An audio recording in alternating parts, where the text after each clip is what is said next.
جو نظر آئے اسے خلق کہتے ہیں، جو محسوس کیا جائے اسے خلق کہتے ہیں۔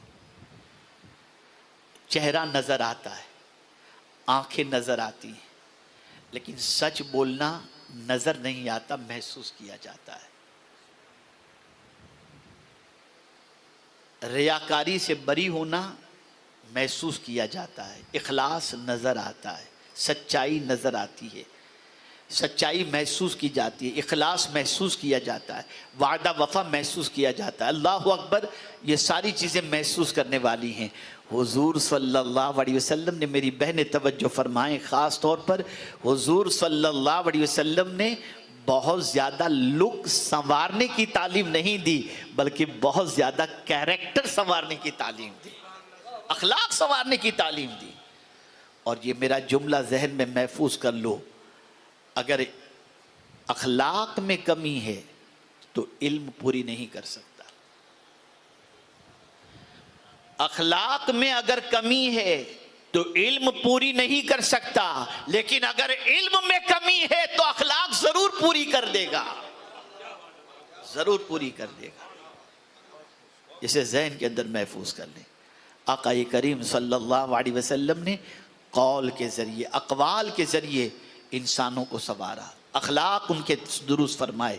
کتنا پیارا ارشاد ہے، اکمل المؤمنین ایمانا احسنہم خلقا۔ سرکار صلی اللہ علیہ وسلم فرماتے ہیں اس مومن کا ایمان مکمل ہو گیا، کامل ترین ایمان والا وہ مومن ہے جس کے اخلاق سب سے اچھے ہوں، جس کے اخلاق سب سے اچھے، وہ کامل ترین مومن ہے۔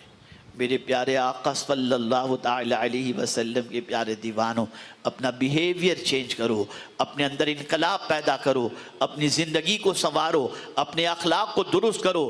دنیا نے من بنا لیا ہے انسان کو شیطان سے بھی نیچے لے جایا جائے، اس لیے آج فحاشی عام ہو رہی ہے، عریانیت عام ہو رہی ہے، بے حیائیاں عام ہو رہی ہیں، بد اخلاقیاں عام ہو رہی ہیں، بد کرداری عام ہو رہی ہے۔ جو لطیفہ بولنے والا سب سے زیادہ گندی باتیں کرتا ہے، لوگ اس کو سب سے زیادہ سنتے ہوئے نظر آتے ہیں۔ آپ دیکھ سکتے ہیں حالات کتنی تیزی سے کروٹ لے رہے ہیں۔ اس لیے آج کے دور میں ضرورت ہے اخلاقی انقلاب پیدا کیا جائے، اپنے سے شروع کیا جائے۔ حضور کہتے کم تھے، کرتے زیادہ تھے، اور سرکار نے کیسا انقلاب پیدا فرمایا۔ آئیے آپ سماعت فرمائیں تاکہ محسوس بھی ہو سکے اور کچھ اپنی چینجز کے بارے میں ہم غور بھی کر سکیں۔ پیغمبر رحمت صلی اللہ علیہ وسلم کی بارگاہ میں، چونکہ میری بہنیں بھی موجود ہیں اس لیے یہ واقعہ ان کو بڑا مفید ان کے لیے ہوگا۔ اللہ اکبر۔ پیغمبر رحمت صلی اللہ علیہ وسلم کی بارگاہ کے اندر دو عورتوں کا تذکرہ کیا گیا۔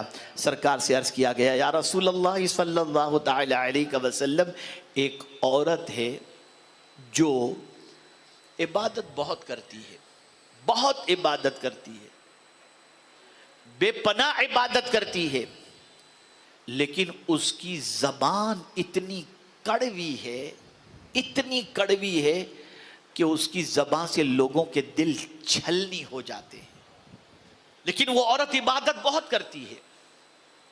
اور ایک عورت ہے جو عبادت کم کرتی ہے، 5 وقتہ نماز پڑھ لی، تھوڑا سا کبھی تلاوت تھوڑی سی کر لی، کوئی زیادہ عبادت نہیں کرتی، لیکن اس کی زبان اتنی اچھی ہے کہ ہر کوئی اس سے بات کر کے اس کے محبت کرنے لگتا ہے۔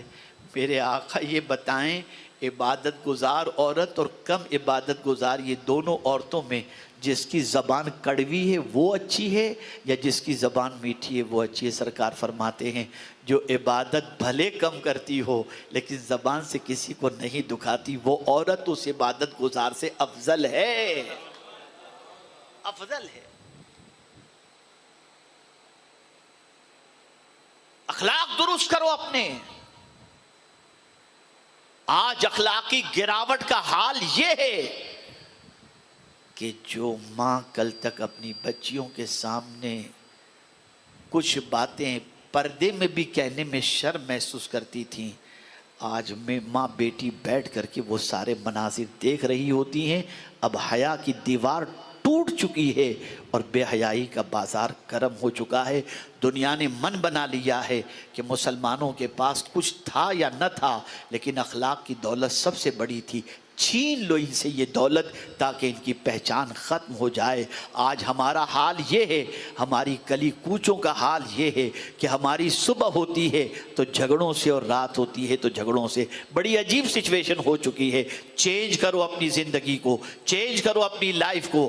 اب ایک آخری اخلاقی دستور آپ کی سماعتوں کے حوالے کر کے میں اپنی گفتگو کو ختم کرتا ہوں۔ میں بہت مشکور ہوں ہماری یہاں جے پور کی سنی دعوت اسلامی برانچ کے ذمہ دار سید محمد صاحب کا، اور ساتھ ہی ساتھ یہاں کی تنظیم کا، اور آپ تمامی حضرات کا کہ اس کڑی اور چلچلاتی دھوپ کے اندر، دن کے اجالے کے اندر اس پروگرام میں آپ اتنی بڑی تعداد میں شریک ہوئے ہیں۔ بس اب جو حدیث میں آپ کی سماعتوں کے حوالے کر رہا ہوں اسے سنیں۔ حالانکہ قرآنی اخلاق پر اگر میں گفتگو کروں تو اس کے لیے بھی کافی لمبا وقت درکار ہے، لیکن میں آج اس طرف جانے کی بجائے میں تھوڑا سا چاہ رہا تھا کہ اخلاق کے سلسلے میں ایک احساس آپ کے اندر پیدا کر سکوں اور اس کی قیمت آپ کو بتا سکوں۔ جانتے ہیں حضرت عقبہ ابن عامر رضی اللہ المولا تبارک و تعالی عنہ نے رسول اعظم صلی اللہ علیہ وسلم سے عرض کیا، یا رسول اللہ صلی اللہ تعالی علیہ وسلم، مجھے اعلیٰ اخلاق کی تعلیم دے۔ جیسی صحبت ویسا سوال۔ اعلیٰ صحبت میں بیٹھے تھے تو اعلیٰ سوال کر رہے ہیں۔ اعلیٰ اخلاق کی تعلیم دیں کہ سرکار اعلیٰ اخلاق کیا ہے۔ حضور نے صرف 3 جملے فرمائے۔ آقا کریم صلی اللہ علیہ وسلم نے ارشاد فرمایا، سنو، اعلیٰ اخلاق 3 چیزوں میں ہے۔ جو تمہیں محروم رکھے اسے تم عطا کرو، جو تمہیں محروم رکھے اسے تم عطا کرو، جو تم سے رشتہ توڑے تم اس سے رشتہ جوڑو، اور جو تم پر ظلم کرے اسے تم معاف کرو۔ یہ رسول اعظم صلی اللہ علیہ وسلم نے اعلیٰ اخلاق بتائے۔ آپ ذرا سوچو، اب یہ تینوں صرف حضور نے بتائے نہیں، حضور صلی اللہ علیہ وسلم نے پریکٹیکلی اس پر عمل کر کے بتایا۔ آپ ذرا دیکھیں میرے پیارے آقا صلی اللہ تعالی علیہ وسلم کے پیارے دیوانوں، پہلے ہی معاملے کو دیکھیں، جو تمہیں محروم رکھے انہیں تم عطا کرو۔ مکہ والوں نے حضور کو کتنا محروم رکھا اور حضور نے مکہ والوں کو کتنا عطا فرمایا۔ آپ ذرا دیکھیں، رسول اعظم سے رشتہ توڑنے کی کوشش کی گئی، لیکن مدینے کے تاجدار نے رشتہ ایسا جوڑا کہ خود ہی سے نہیں جوڑا، خدا سے بھی مصطفیٰ جان رحمت نے جوڑ دیا۔ اور پھر آپ یہ بھی دیکھیں کہ جو تم پر ظلم کرے اسے معاف کر دو۔ پیغمبر رحمت کو مکے کی زندگی کے اندر جتنا ستایا گیا تھا، جب فاتح مکہ بن کر میرے آقا مکے میں داخل ہوتے ہیں، سب کو یہی تھا کہ آج کوئی بچے گا نہیں، لیکن مصطفیٰ جان رحمت نے سب کو معاف کر دیا۔ یہ وہی کر سکتا ہے۔ انقلاب صرف زبان سے نہیں آتا، کردار سے بھی آتا ہے، اپنے اقوال سے ہی نہیں آتا، اپنے افعال سے بھی آیا کرتا ہے۔ ہمیں خود کو بھی سنورنا ہوگا، کردار مصطفیٰ صلی اللہ علیہ وسلم کے سانچے میں ڈالنا ہوگا۔